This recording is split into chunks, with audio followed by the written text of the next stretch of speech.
പതിയെ മുന്നോട്ട് കാലെടുത്ത് വെക്കുമ്പോൾ അവൻ്റെ ചലനങ്ങൾ വീക്ഷിച്ചുകൊണ്ട് അവിടെ 2 കണ്ണുകൾ ഉണ്ടായിരുന്നു. വായനാശാലയിൽ നിന്നും ഇറങ്ങുമ്പോൾ മഴ അല്പം കുറഞ്ഞിരുന്നു. ബാഗ് അവിടെ വെച്ച് കുറേ സമയം ഇനി എന്ത് ചെയ്യുമെന്ന് ആലോചിച്ചിരിക്കുകയായിരുന്നു ഗൗരി. ഒടുവിൽ വീട്ടിലേക്ക് തന്നെ പോവാമെന്ന് വിചാരിച്ച് അവിടെ നിന്നും ഇറങ്ങി സ്കൂട്ടി എടുത്ത് റോഡിലേക്ക് കയറിയതേ ഉള്ളൂ. അപ്പോഴേക്കും മഴ വീണ്ടും തുടങ്ങി. മഴ വകവെക്കാതെ മുന്നോട്ട് നീങ്ങുമ്പോഴാണ് ഒരു ബുള്ളറ്റിന്റെ ശബ്ദം അവൾ കേട്ടത്. ആരാവും ഈ സമയത്ത് എന്ന ചിന്ത അവളിൽ ഉയർന്നത് കാരണം അവൾ സ്കൂട്ടി അടുത്ത് കണ്ട ബസ് സ്റ്റോപ്പിന്റെ മറവിലേക്ക് നീക്കിയിട്ടു. പതിയെത്തിയതും പാളി നോക്കി നിൽക്കവെയാണ് ദേവ് ബുള്ളറ്റിൽ വന്നിറങ്ങുന്നത് അവൾ കാണുന്നത്. ഓഹോ, ചെക്കൻ തണ്ണിയടിക്കാൻ പോവാന്ന് തോന്നുന്നു. എന്തായാലും എന്താ പരിപാടി എന്ന് കണ്ടുപിടിക്കണം. വീട്ടിൽ ചെന്നാലും വലിയ കാര്യമൊന്നും ഇല്ലല്ലോ. ഇനി വല്ല ഇമോറൽ ട്രാഫിക്കും ആവോ? അങ്ങനെയാണെങ്കിൽ കൊന്നു കുഴിച്ചുമുടും ഞാൻ. ഇതങ്ങനെ വിട്ടാൽ ശരിയാവില്ല. ഇച്ചിരി ശ്രദ്ധയില്ല ചെക്കന് കൈവിട്ടു പോവും. ദേവിന് പിറകെയായി അവൻ കാണാതെ ഗൗരിയും നടന്നു നീങ്ങി. ചെക്കൻ തിരിഞ്ഞു നോക്കല്ലേ ദേവി, തിരിഞ്ഞ കൈയോട് പിടിക്കും. പരിചയമുള്ള വഴിയാണെന്ന് പറഞ്ഞിട്ടൊന്നും കാര്യമില്ല. വരമ്പ് കണ്ടാൽ ഞാൻ വീഴും. രക്ഷാമന്ത്രവും ചൊല്ലിപ്പോയതായിരുന്നു. പക്ഷെ ദേവ് പെട്ടെന്ന് സ്റ്റോപ്പായി. പിറകിൽ ഒരു മരത്തവള ഉണ്ടെന്ന് അവന് തോന്നിയോ എന്തോ. ദേവ് തിരിഞ്ഞു നോക്കിയാൽ കാണുമെന്ന് ഉറപ്പുള്ളത് കൊണ്ട് പേടിച്ചരണ്ട് നിൽക്കുമ്പോഴാണ് ഗൗരി ഒരു ദിവ്യ സന്ദേശം കിട്ടുന്നത്. അത് മാത്രമേ തനിക്ക് മുന്നിൽ ഒരു വഴിയുള്ളൂ. ദേവ് തിരിഞ്ഞു നോക്കും മുന്നേ ഗൗരി അവരെ ചെവിക്കുറ്റിക്ക് ചെന്ന് കാറിക്കുരച്ചു. ബോ! പാവം ദേവ് കയ്യിലെ ഫോണൊക്കെ കാറ്റിൽ പറത്തി മുന്നിലേക്ക് അമ്മയെന്ന് വിളിച്ച് ഒന്ന് ഓടിക്കൊണ്ട് തിരിഞ്ഞു നോക്കി. ദേ നിൽക്കുന്നു 32 പല്ലും കടിച്ച് മുന്നിലൊരു മരപ്പട്ടി, കൂടെ ഒരു കിടുക്കാഴ്ച ഡയലോഗും. അഡ്വാൻസ് ഹാപ്പി ബർത്ത്ഡേ ആശംസകൾ. കരയണോ ചിരിക്കണോ എന്നറിയാതെ നിൽക്കുന്ന ദേവിനോടായി അവൾ പറഞ്ഞു. ഇതേപോലെ ഇവിടെ വെച്ചല്ലേ കഴിഞ്ഞ വർഷം എന്നെ പേടിപ്പിച്ചത്, ഈ വർഷം ഞാൻ പേടിപ്പിച്ചു, അത്രേ ഉള്ളൂ. അതും പറഞ്ഞ് ഗൗരി അയ്യോ പാവം ഭാവത്തിൽ നിന്നു. ദേവിന്റെ മുഖത്തെ ഭാവം കണ്ട് അവൾ തെല്ലൊന്ന് പതറാതിരുന്നില്ല. ഇടുപ്പിൽ പിടിച്ച് അവളെ തന്നോട് ചേർക്കുമ്പോൾ ദേവിനും അവനെ നഷ്ടപ്പെട്ടു കഴിഞ്ഞിരുന്നു. പെട്ടെന്നുള്ള ദേവിന്റെ നീക്കം ഗൗരിയെ മുട്ടും പ്രതീക്ഷിച്ചിരുന്നില്ല. അവന്റെ മുഖത്തെ ഭാവം കണ്ട് അവൾക്ക് ചെറുതായി ഭയം വന്നു. അമ്മേ, പണിപ്പാളിയ. ഭൂമിയിലെ ഏതൊരു വസ്തുവിനേക്കാളും പൂർണ്ണചന്ദ്രന് പ്രിയം തന്നെ കണി കണ്ടുവരുന്ന അമ്പലിനെയാണ്. അതുപോലെ ദേവിനും പ്രിയം കരിനീല കണ്ണുള്ള ഈ അപ്സര സുന്ദരിയെയാണ്. പ്രണയാർദ്രമായ നയനങ്ങളോട് ദേവ് ഗൗരിയെ തന്നെ നോക്കി നിന്നു. വെണ്ണയിൽ കൊത്തിയെടുത്ത പ്രതിമ പോൽ ഇമ വെട്ടാതെ തന്നെ നോക്കി നിൽക്കുന്ന പെണ്ണിന്റെ അതിരങ്ങളിലേക്ക് അവൻ തന്റെ നെറ്റി ചേർത്ത് വെച്ചു.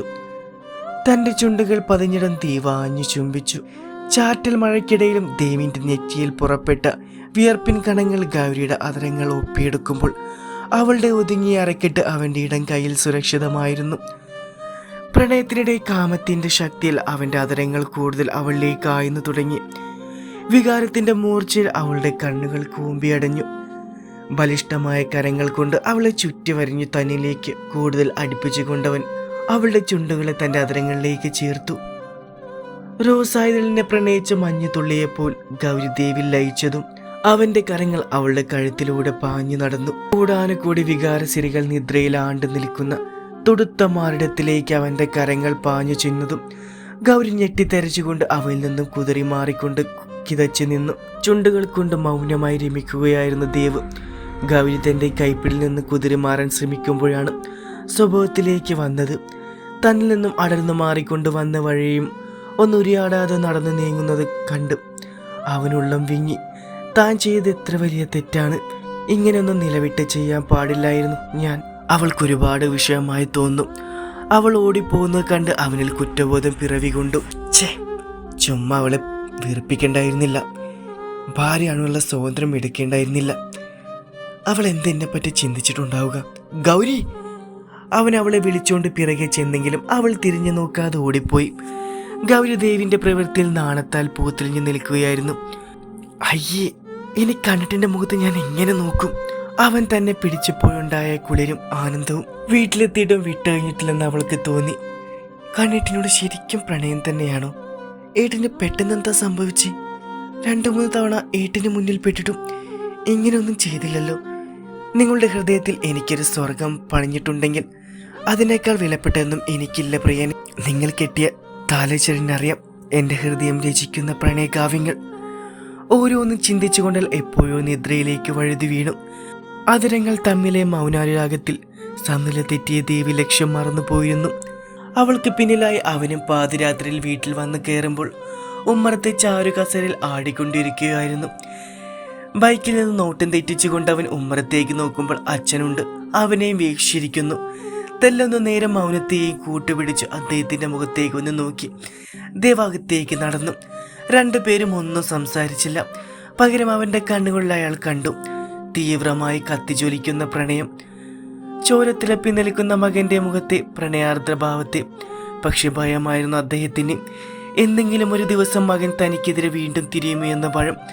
ദേവിനെ തിരിഞ്ഞു നോക്കാതെ അദ്ദേഹം നിവർന്നു തന്നെ കിടന്നു. കൂലായിലൂടെ ഒരറ്റത്ത് കിടന്നുറങ്ങുന്ന ശങ്കരനെ നോക്കി അദ്ദേഹം ആത്മകഥം പറഞ്ഞു. ഇവനെ പോലെയൊന്നും ഒരു രാത്രിയെങ്കിലും മനസ്സമാനത്തോട് ഉറങ്ങാൻ സാധിച്ചിരുന്നെങ്കിൽ എന്നും. പതിവില്ലാതെ ദേവ് കയറി ചെന്നതും മറ്റൊരു മുറിയിലേക്കായിരുന്നു, നിലക്കാത്ത കവിതകളുടെ ഉറവിടത്തിലേക്ക്. അപ്പോഴും താളാത്മകമായി അവിടം സംഗീത മഴ പെയ്തുകൊണ്ടിരിക്കുകയായിരുന്നു. ഇടതടവില്ലാതെ കെട്ടിപ്പുണരുന്ന കടലിനെയും കരയെയും പോലെ ഇദ്ദേഹം സംഗീതവും അഗാധമായ പ്രണയത്തിലാണ്. ഓടി വന്ന് ആ മടിയിൽ തലവെച്ച് കിടക്കുമ്പോൾ പതിയെ അയാളുടെ ശബ്ദം അവന്റെ കാതുകൾക്കിടയിലൂടെ കടന്നു പോവുകയാണ്. നിന്റെ പ്രണയം ആരോടെന്ന് ചോദിച്ചാൽ നീ പറയണം അവളുടെ ആത്മാവിനോടാണെന്ന്. ഞാനും പ്രണയിച്ചത് ആത്മാവിനെയാണ്. ആത്മാർത്ഥ പ്രണയവും ആത്മാവിനോടുള്ള പ്രണയവും ഒരിക്കലും മരിക്കുന്നില്ല ദേവ്. എല്ലാം കേട്ട് കിടക്കാനേ ദേവിനായുള്ളൂ. എന്നെ വിട്ടു പോകുമോ പെണ്ണെ നീ? വരാനിരിക്കുന്ന ആ ദിനം ഒരു ദുസ്വപ്നം പോലാണ് എനിക്ക്. എനിക്കുള്ളതാണെങ്കിൽ നിന്റെ ശരീരവും മനസ്സും എന്നിലേക്കായി എത്തിച്ചേരും. മറിച്ചാണെങ്കിൽ. രാവിലെ അമ്മയുടെ വിളി കേട്ടാണ് ഗൗരി എണീക്കുന്നത്. അതിരാവിലെ തന്നെ അമ്മയും അച്ഛമ്മയും വീട്ടിലെത്തിയിട്ടുണ്ട്. ഉറക്കലാസ്യത്തിൽ മുടിവാരി കെട്ടിക്കൊണ്ട് ഉമ്മറത്ത് ചെന്നിരിക്കുമ്പോഴാണ് കാപ്പിയും കൊണ്ട് അമ്മ അടുത്ത് വന്നിരുന്നത്. കാപ്പി ഊതി കുടിച്ചുകൊണ്ട് അച്ചമ്മയുടെ വിശേഷം കേട്ടിരിക്കുന്നതിനിടെയാണ് അമ്മയുടെ ചോദ്യം വന്നത്. ഇന്ന് ക്ലാസ് ഇല്ല മോളെ, ഉച്ചയ്ക്ക് ശേഷമേ പോകുന്നുള്ള അമ്മ. എനിക്ക് ഷിജിന്റെ അടുത്തൊന്ന് പോകണമായിരുന്നു. വെണ്ണിൽ ചെഞ്ചായം പൂശിക്കൊണ്ട് പകലൂൻ മേഘക്കൂട്ടിൽ നിന്ന് പുറത്തേക്ക് വന്നു. സൂര്യനാളമേറ്റ് മുറ്റത്തെ പൂക്കളെല്ലാം ഇടരാൻ വെമ്പി നിൽക്കുന്നു. ഇളം വെയിലിന്റെ സ്വർണപ്രകാശനം കുലിസിലേക്ക് ആവായിച്ചുകൊണ്ട് ഗൗരി ഒത്തിരി നേരം ഇരുന്നു. കുലിസിലെ ചുവന്ന കല്ല് വെയിലേറ്റ് വെട്ടിത്തിളങ്ങി.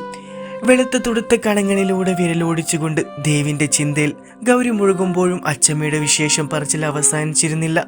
മണി 10 അവൾ ഇരുന്നിടത്ത് നിന്നും ഒന്നെണീറ്റത്. ഉടനെ കുളിച്ച് ഡ്രസ്സ് മാറി വായനാശാലയുടെ കീയെടുത്ത് ഷിജിന്റെ അടുത്തേക്ക് പോയി. രാവിലെ ജോഗിന് പോവാതെ ദേവ് ഗൗരിയെ കാത്തു നിന്നെങ്കിലും അവളെ കണ്ടില്ല. എന്തോ ഒരു കുറ്റബോധം. അവളെ കണ്ട് മാപ്പ് പറയണം എന്ന് വിചാരിച്ചെങ്കിലും ഗൗരിയെ കണ്ടില്ല. വീട്ടിലേക്ക് പോയാലോ എന്ന് വിചാരിച്ചുകൊണ്ട് അവൻ ബൈക്കിൽ കയറി. അവളെ വീട്ടിലേക്ക് അടുത്തെങ്ങും പോയിട്ടില്ല. പോയാൽ തന്നെ അമ്മ എന്തേലും വിചാരിക്കോ? എന്തായാലും പോവുക തന്നെ. മടിച്ചു അവിടെ വീട്ടിലേക്ക് ചെന്ന് കയറുമ്പോൾ അമ്മ മുറ്റടിച്ചു വാരുന്ന തിരക്കിലായിരുന്നു. അവനെ കണ്ടപാട് ഒരു ഞെട്ടലോട് അടുത്തേക്ക് വരുമ്പോൾ ദേവും അവരെ പുഞ്ചിരിയോടെ നോക്കി നിന്നും. പലപ്പോഴും ചങ്ങലകൾക്കിടയിൽ നിന്നും ഉയർന്നു കേൾക്കാറുള്ള കവിതകളൊക്കെയും പിറവി കൊള്ളുന്നത് ഈ ആത്മാവിലേക്കാണല്ലോ. മെഴികളുടെ തിളക്കത്തിൽ, മൊഴികളുടെ മാധുര്യത്തിൽ, പലവരും മനസ്സിൽ മൊഴിഞ്ഞ പാതി മുറിഞ്ഞ ഗാനങ്ങളിൽ പറയാതെ പറയുന്ന രാഗം, പടവുകളിൽ പറഞ്ഞ രഹസ്യങ്ങൾ, പലതിലും നിന്നാമമായിരുന്നു. പിരിയുന്ന നേരങ്ങളിൽ പിടയുന്ന മനസ്സിലായി എരിയുന്ന കനൽ തിരിയിൽ എന്നും നിൻ ചുവന്ന പൊട്ട് ചിതപ്പോൾ ജ്വലിക്കുന്നുണ്ടായിരുന്നു. കടപ്പാട് ഗഗൻ. യക്ഷിയെ പ്രണയിച്ച ഗന്ധർവന്റെ വരികളാണ് ആ സമയം ദേവിനുള്ളിലൂടെ കടന്നു പോയത്. ഗൗരിയടമ്മേ എന്നുള്ള ചോദ്യത്തിന്റെ മറുപടി പറയും മുന്നേ മുഖത്തെ ഞെട്ടില മാറ്റിവെച്ച് പുഞ്ചിരിക്കുന്നത് അവൻ കണ്ടു. അകത്തേക്ക് കയറുക മോനെ. ആ വാക്കുകളിൽ തന്നെ ഉണ്ടായിരുന്നു അവനോടുള്ള അമ്മയുടെ നിലപാട്. അവള് ഷിജിന്റെ വീട് വരുന്ന പോയതാടാ. ഒരു ക്യാമറയെ പറ്റി പറയുന്നത് കേട്ടിരുന്നു. അവിടുന്ന് സ്കൂളിൽ പോവെന്ന് പറഞ്ഞ ഇവിടുന്ന് പോയത്. ആരാ ഭാഗ്യത് എന്ന് ചോദിച്ചു വന്ന അച്ചമ്മയോട് കുറെ നേരം കത്തിയടിച്ചിരുന്നിട്ടാണ് ദേവ് മടങ്ങിയത്. വൈകുന്നേരം അമ്മ പറഞ്ഞ അനുസരിച്ച് ദേവ് ഗൗരിയുടെ സ്കൂളിലേക്ക് ചെന്നതായിരുന്നു. സ്കൂൾ വിടുമ്പോഴും അവിടെയും ഇവിടെയും ചുറ്റിപ്പറ്റി ഗ്ലാമറായി നിൽക്കുമ്പോഴാണ് അവൾ ക്ലാസ്സിൽ നിന്ന് ഇറങ്ങി വരുന്നത് അവൻ കണ്ടത്. അമ്മ പറഞ്ഞ ക്യാമറയുടെ കാര്യം അപ്പോഴും അവൻ ഓർമ്മയുണ്ടായിരുന്നു. അക്കാര്യം അവളോട് ചോദിക്കണമെന്ന് അവൾ മനസ്സിൽ കരുതി. ഗൗരി സ്റ്റാഫ് റൂമിലേക്ക് പോകുന്നത് ദേവ് കണ്ടെങ്കിലും അവളെ വിളിക്കാൻ അവന് കഴിഞ്ഞില്ല. കുറെ നേരത്തെ കട്ടപ്പോസ്റ്റിനൊടുവിൽ ഗൗരി സ്റ്റാഫ് റൂമിൽ നിന്ന് ഇറങ്ങുന്നത് അവൻ നോക്കി നിന്നു. പക്ഷെ അവളുടെ കൂടെ നടന്നു വരുന്ന ആളെ കണ്ട് മുഖത്തെ ഗ്ലാസ് മാറ്റിക്കൊണ്ട് ദേവ് അവളെ സൂക്ഷിച്ചു നോക്കി. താൻ ദിവസങ്ങളായി വായിച്ചു ചെയ്തുകൊണ്ടിരിക്കുന്ന ആളാണ് അവളുടെ കൂടെ എന്നറിഞ്ഞതും അവന്റെ മുഖം ദേഷ്യത്താൽ വലിഞ്ഞു മുറുകി. വരാന്തയിലൂടെ നടന്നു വരുന്ന ഗൗരിയും അവനും റോഡിൽ നിന്നും തങ്ങളെ നോക്കി ദഹിപ്പിക്കുന്ന ദേവിനെ കണ്ടിരുന്നില്ല. അവനോട് എന്തോ തമാശ പറഞ്ഞ് ഗൗരി ചിരിക്കുന്നത് കണ്ട് ദേവിന് കലിപ്പ് സഹിക്കാൻ പറ്റാതായി. മരമാക്രി കലി സഹിക്കാൻ പറ്റാണ്ട് ജീപ്പിൽ ആഞ്ഞു 2 തട്ട് തട്ടിയിട്ടും ഒരു രക്ഷയില്ല. നിനക്ക് ഞാൻ വെച്ചിട്ടുണ്ടടാ. അവനോടുള്ള ദേഷ്യം അടുത്തുള്ള മതിലിനോട് തീർക്കുമ്പോൾ നിലം ചുവന്ന പൂക്കളാൽ പൂത്തുലഞ്ഞിരുന്നു. ജീപ്പിൽ കയറി ദേവ് പോയതും ഗൗരിയുടെ മറവിൽ നിന്നും അയാൾ റോഡരിയിലേക്ക് പരിഹാസത്തോടെ ഒന്ന് നോക്കി. നിന്റെ കളി ഞാനൊന്ന് കാണട്ടെ ദേവ്. ഗൗരിയുടെ പേരിന്റെ കൂടെ ഒരു നാമം എഴുതി ചേർത്തിട്ടുണ്ടെങ്കിൽ അത് വിശാൽ എന്ന പേരാണ് ദേവ്. ഗൗരിയെ നോക്കിക്കൊണ്ട് അർത്ഥഗർഭമായി അവനൊന്ന് ചിരിച്ചു. പക്ഷെ അതൊരു ചതിയനായ കുറുക്കന്റെ ചിരിയാണെന്ന് ഗൗരിക്ക് മനസ്സിലായിരുന്നില്ല. ഗൗരിയുടെ കൂടെ വിശാലിനെ കണ്ടിട്ട് ദേവിനൊരു സമാധാനവുമില്ലായിരുന്നു. എന്റെ പെണ്ണിനെ കൊണ്ടുപോയി അവൻ വല്ല ചതിയിലും പെടുത്തുമോ? അവന്റെ ഉദ്ദേശം എന്താണെന്ന് അറിയണം ആദ്യം. ഡ്രൈവ് ചെയ്യാൻ കഴിയാതെ അവൻ അസ്വസ്ഥനായിക്കൊണ്ട് തലയ്ക്ക് കൈകൊടുത്തിരുന്നു. താൻ ഫോളോ ചെയ്യുന്ന കാര്യം അവൻ എങ്ങനെയോ മനസ്സിലായിട്ടുണ്ട്. എന്നെ ഒതുക്കാൻ വേണ്ടിയാ അവൻ ഗൗരിയെ കൂട്ടുപിടിക്കുന്നത്. ഗൗരിയെ കാര്യങ്ങൾ പറഞ്ഞ് മനസ്സിലാക്കേണ്ടത് അത്യാവശ്യമായിരുന്നു. പക്ഷേ തെളിവുകളില്ലാതെ പറയുമ്പോൾ അവൾ വിശ്വസിക്കുമോ? ഒരുവിധം സ്റ്റേഷനിലെത്തുമ്പോൾ അവനെയും കാത്ത് ഫ്രണ്ട്സ് ഉണ്ടായിരുന്നു അവിടെ. അന്നൊരു ദിവസം ദേവിൻ്റെ കൂടെ വന്ന ഫ്രണ്ട്സിനെ ഓർമ്മയില്ലേ? അവർ തന്നെ വൈഗ, അശോക്, ആഷിഖ്, ആൽവിൻ, യദു. ദേവിൻ്റെ ചങ്ങാതിക്കൂട്ടം കോളേജ് കാലത്ത് പരിചയപ്പെട്ടതായിരുന്നു. പക്ഷെ ഇതിനിടെ ദേവിനെ ഡിസിപ്ലിൻ്റെ പേരും പറഞ്ഞ് കോളേജിൽ നിന്ന് ഗെറ്റ് ഔട്ട് അടിച്ചു. ആദ്യമൊക്കെ നെറ്റിയിൽ ചന്ദനക്കുറിയും തൊട്ട് കോളേജിൽ വന്ന ദേവ് പതിയെ തനി തല്ലുകൊള്ളിയായി മാറുകയായിരുന്നു. കോളേജിൽ നിന്നും പുറത്തായതോടെ കെട്ടിപ്പെറുക്കി ദേവ് നാട്ടിലേക്ക് വന്നു. പക്ഷെ ഇവിടെ കച്ചറ കൊണ്ട് നടന്നപ്പോൾ അമ്മാവൻ വന്ന് അവനെ അമ്മയുടെ വീട്ടിലേക്ക് കൊണ്ടുപോവുകയായിരുന്നു. ദേവ് തുടർ പഠനത്തിനായി പോകുന്ന കാര്യം പറഞ്ഞപ്പോൾ എല്ലാ സഹായവും ചെയ്തു കൊടുത്ത ഇവർ തന്നെയായിരുന്നു. തങ്ങളുടെ ദേവ് ദുശീലമെല്ലാം മാറ്റിയതിൽ അവർ അതിയായി സന്തോഷിച്ചിരുന്നു. ശിവയുടെ വിവാഹത്തിന് വിളിക്കുമ്പോൾ എല്ലാവർക്കും കട്ട ബിസി. ആ പരിഭവം ദേവിന് നല്ലോണം ഉണ്ടായിരുന്നു. വിളിക്കുമ്പോഴേക്ക് ആ കാര്യം പറഞ്ഞ് വഴക്കുണ്ടാക്കാനേ ദേവിന് നേരമുണ്ടായിരുന്നുള്ളൂ. നേരിട്ട് കണ്ടപ്പോൾ പരിവമെല്ലാം മറന്നു ദേവ് അവരെ സ്വീകരിച്ചു. വൈഗ ജിയോളജി വകുപ്പിലാണ് വർക്ക് ചെയ്യുന്നത്. ആൽവിനും യദുവും ആർമിയിലും, ആഷിഖിന് ബിസിനസ്, അശോക് അറിയപ്പെട്ട കമ്പനി സെക്രട്ടറിയുമാണ്. പഠിച്ചതൊക്കെ പല ഡിപ്പാർട്ട്മെന്റിലായിരുന്നെങ്കിലും സഖാവ് എന്ന 3 അക്ഷരമായിരുന്നു അവരെ കൂട്ടിയിണക്കിയിരുന്നത്. കോളേജിലെ തീപ്പൊരി സംഘമായിരുന്നു ഇവർ. പക്ഷെ ദേവിന്റെ മാറ്റത്തോടെ അവരും താനെ ഒതുങ്ങിക്കൂടി. വീട്ടിലേക്ക് കൊണ്ടുപോകലും സൗഹൃദ സംഭാഷണം തല്ലുമൊക്കെയായി അന്നത്തെ രാത്രി കടന്നുപോയി. ഷിജിനെ സോപ്പിട്ട് വാങ്ങിയ ക്യാമറയുമായി ഗൗരി ഒരു ഊരുകറക്കത്തിന് പോവാണ്. ഒറ്റയ്ക്ക് പോരത്തിന് നട്ടപ്പാതിര. ഒരു ചെറിയ ഡിറ്റക്റ്റീവ് ആവാനുള്ള ശ്രമമാണ്. അതിലേറെ രസം ആള് ഭൂലോക പേടിത്തന്റെ ആണെന്നുള്ളതാണ്. നട്ടപ്പാതിരയ്ക്ക് കൂരാക്കൂരിട്ട് വെള്ളസാരി എടുത്ത് ചുവന്ന മുഖമുള്ള പാടത്തെ കോലം കണ്ട് പേടിച്ചൂടിയ ആളാണ്. ചുവന്ന മുഖം എന്ന് പറഞ്ഞത് മയക്കാത്ത ചട്ടിക്കൊടുക്കാണ് കേട്ടോ. അവളെ കൂടെ പോണ എനിക്ക് പേടിയൊന്നുമില്ല. കുറെ സമയം കാത്തിരിക്കേണ്ടി വന്നു അമ്മ ഉറങ്ങാൻ. മെല്ലെ എഴുന്നേറ്റപ്പോ കൊലിസിന്റെ കിന്നാര മിണ്ടാതിരി കോപ്പെന്നും പറഞ്ഞുകൊണ്ട് ആ പാവം പിടിച്ച പെണ്ണ് കാലി ഉയർത്തി കൊലിസിനെ ഒന്ന് ഭീഷണിപ്പെടുത്തിയതാണ്. ദേ അതിലേറെ ഉച്ചത്തിൽ തിരിച്ചു ചിലക്കുന്നു. അമ്മ എന്തൊരു ശുഷ്കാന്തി. പതിയെ മുട്ടിലഞ്ഞ് വാതിൽ തുറന്ന് പുറത്തേക്ക് ചാടിയപ്പോഴാണ് സമാധാനം കിട്ടിയത്. ജീൻസും അരവരെയുള്ള ടോപ്പും അതിനു മുകളിൽ ഒരു ജാക്കറ്റും തൊപ്പിയും ധരിച്ചിട്ടുണ്ട്. പുറത്തിട്ട ബാഗിൽ ടോർച്ചും മൊബൈലും പിന്നെ ഒരു പേന കത്തിയും. ക്യാമറയും കഴുത്തിലിട്ട് പോകുന്ന ഗൗരിയെ കണ്ട ഒരു കാട്ടുസ്നേഹ ഫോട്ടോഗ്രാഫറെ ലുക്കുണ്ട്. തുള്ളിച്ചാടി പുറത്തിറങ്ങിയ എന്നോട് പറയാ നീ പോരണ്ടെന്ന്. അതുകൊണ്ടെന്ത്, ഞാൻ നല്ലവണ്ണം അങ്ങോട്ട് കിടന്നുറങ്ങി. രാവിലെ അമ്മ വന്ന് തലവൈ വെള്ളം ഒഴിച്ചപ്പോഴാണ് നമ്മൾ ഗൗരിക്കുട്ടി എണീക്കുന്നത്. തലേന്ന് രാത്രി ഉറക്കക്കുറവ് കഴിഞ്ഞ് കൊച്ചു വെളുപ്പം കാലത്താണ് വീട്ടിൽ വന്ന് കയറുന്നത്. അപ്പോഴാണെങ്കിൽ അമ്മയുടെ വക വെള്ളാഭിഷേകവും. പറഞ്ഞ പോലെ ഇന്ന് ട്യൂഷൻ ഉള്ളതാ. ഒടുവിൽ തപ്പിപ്പിടിച്ചെണീക്കുമ്പോൾ അമ്മയുടെ വക ഒരു ചോദ്യം, നീ ഇന്നലെ വല്ല മതിലും ചാടാൻ പോയോ എന്ന്. മതിലോ? ഉറക്കത്തിനിടയ്ക്ക് നാട് വിട്ടുപോയ കിളികൾ മൊത്തം ചിറകുമടിച്ചു വന്നതോടെയാണ് ഗൗരി ഡ്രസ്സിലേക്ക് നോക്കി അമ്മയോട് അലറിയത്. എങ്ങനെ ചോദിക്കാണ്ടിരിക്ക, പാൻ്റ് അപ്പാടെ ചളയാണ്. അത് പിന്നെ അമ്മ ഒന്ന് ഓടാൻ പോയിരുന്നു പറഞ്ഞ് മെല്ലെ അമ്മനെ ഒഴിവാക്കി വിട്ടു. ഓ വിശ്വസിച്ചെന്ന് തോന്നുന്നു. ആത്മകഥം പറഞ്ഞുകൊണ്ട് ഗൗരിയും അവിടുന്ന് കുളിമുറിയിലേക്ക് എസ്കേപ്പായി. ഇനിയും അമ്മയെ ചുറ്റിപ്പറ്റി നിന്ന ഇന്നലെ പോയ ചരിത്രമൊക്കെ പറഞ്ഞു കൊടുക്കേണ്ടി വരും. പ്രാതൽ കഴിക്കാതെ ഇറങ്ങിയത്. അമ്മ പിറകെ വന്ന് ഓരോന്ന് പറഞ്ഞെങ്കിലും വിശപ്പില്ല അമ്മേ, ഞാൻ വന്നിട്ട് കഴിച്ചോളെന്ന് പറഞ്ഞ് അമ്മയുടെ കവിൾ ഒന്ന് പിച്ചി. അമ്മയുടെ പരിഭവം മാറിയിട്ട് ഇന്ന് പോവില്ല. ദേ വരണമ്മ, ഞാൻ ഇന്ന് സ്കൂളിൽ ലീവാക്കി.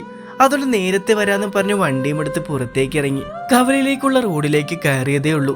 പൊടുന്നനെ മുന്നിലേക്കൊന്ന് തള്ളി സ്കൂട്ടി സ്റ്റെക്കായി നിന്നും.